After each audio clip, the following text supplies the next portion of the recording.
What's up, everybody? Welcome to the first video of the build. Kind of getting into a little bit late. I got excited and started putting some of it together.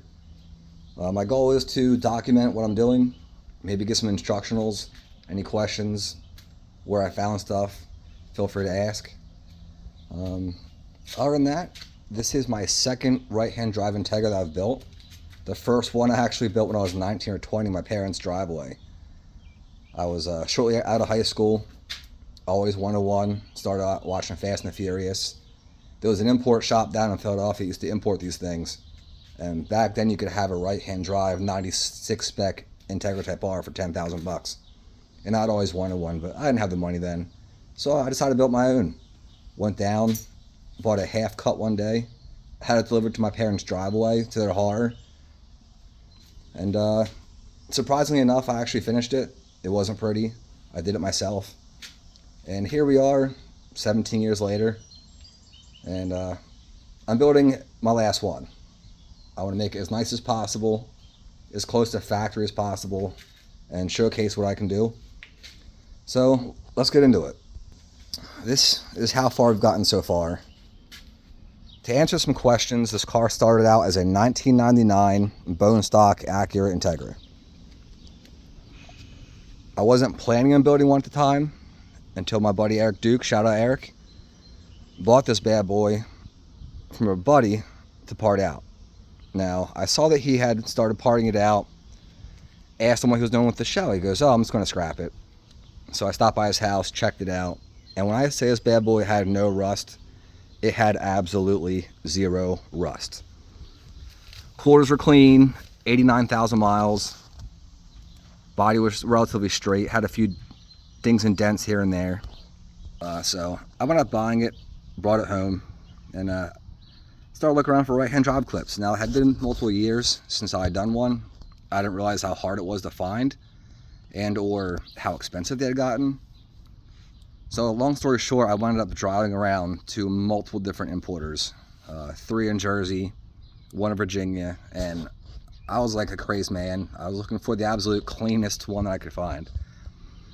So one of the problems that you usually have with doing these is that when they cut the clips in half, they saw through everything. The wires, the windshield, the carpet. So realistically, you're getting a half cut with a lot of damaged parts. And that's where I went wrong with the first one, was that I had to splice a lot of wires together. I had to make stuff work, and it just wasn't right. Yeah, it was a right-hand drive Integra, but it was honestly kind of hacked together. So on this build, I tried my best to find everything uncut, undamaged, and in best shape as I could. Now that also makes it easier as far as reassembly. We obviously don't have wiring diagrams for the Japanese cars. To be honest, a lot of it is all the same. The US spec Integras and the Japanese ones were all made in Japan. What I've found out over the years is that they've made slight changes to make one work in a different market, but for the most part, everything matches up. The wiring clips are in the same spots. The bracket holes might be there, but unused. So it's pretty much, as long as you have half a brain, you can figure out how it goes back together, and it fits really nicely. So I recently just got back from paint. Pretty excited about that. Shout out to Herder Brothers. They're in Warminster. Did an excellent job on this bad boy. We'll do a quick once around.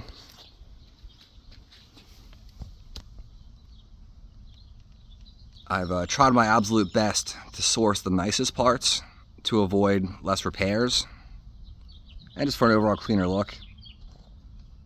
Got my body lines looking good.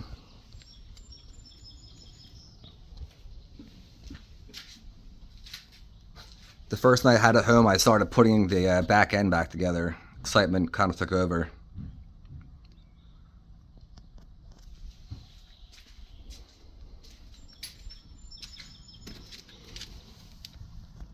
And as you can see, I mean, it looks absolutely flawless.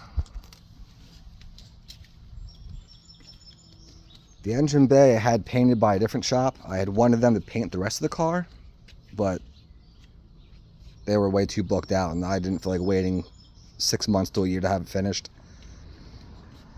I got a lot of it back together as far as the engine bay. Again, I sourced the nicest parts I could find, along with uncut pieces. My plan is to put working AC back in it. I drove out to Ohio with my buddy Pat, got the AC, I got the factory battery cable uncut, you name it. Got all new bolts, all the clips are there, just the way it came from the factory.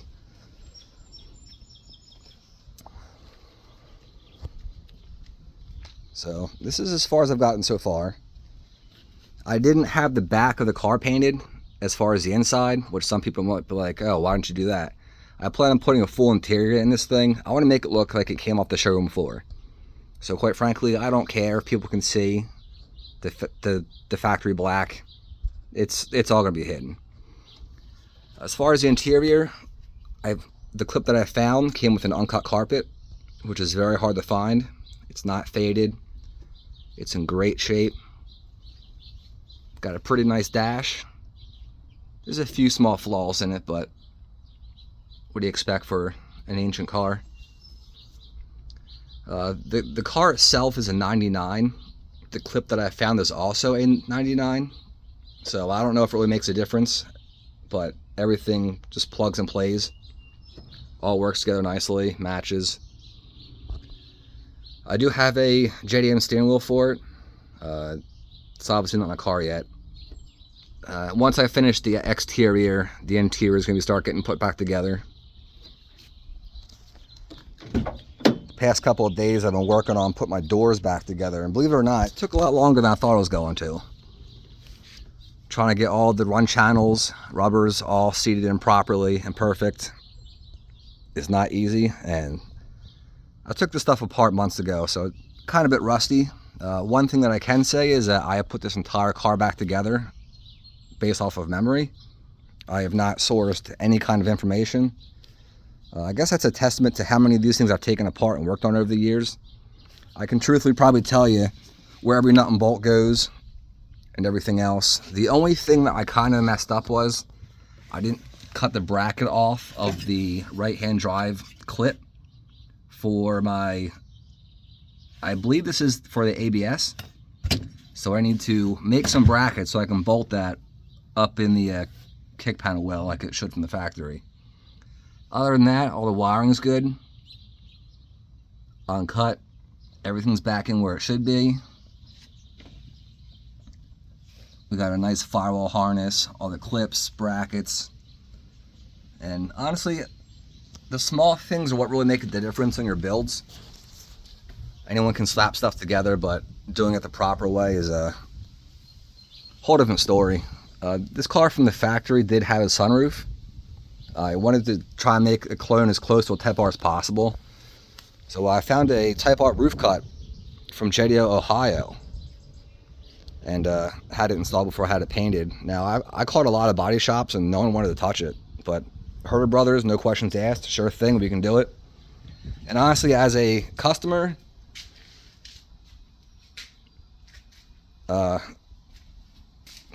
what's the term? I'm drawing a blank. Confidence is key. If I'm handing you over multiple thousands of dollars to do my car and you're like, I don't know if I can do it or not, that doesn't make me feel good. These guys, whether they knew how to do it or not, said no problem, knocked it out of the park. Literally everything lines up. The spot welds look great. The factory roof moldings line up perfectly. And even on the inside, it really can't tell that someone put a roof skin on it, aside from the spot weld marks. So today I'm probably going to start trying to put the side skirts on, the rear valances, and the front bumper I can't do yet. I still have to source some headlights. I'd like to find some factory ones. They're really hard to find, if you can find them. If you have any recommendations on a good aftermarket OE style headlight, send them my way. I'd appreciate it. As far as the front end, I wanted to do a JDM front end, but at the time they're like $3,500 and they were beat, and I just couldn't justify spending that kind of money for an old beat front end. So I wound up going to Acura. I was able to still source an OEM front bumper. That is another thing. I have purchased most of my parts from either Japan importers or from Acura Direct. Aftermarket parts just, they don't fit right. They don't look good. And for the quality of the build that I'm trying to do, I want the best of the best, within reason. So with that being said, if you have any recommendations or things that you want me to talk about, show you, let me know. And thanks for watching.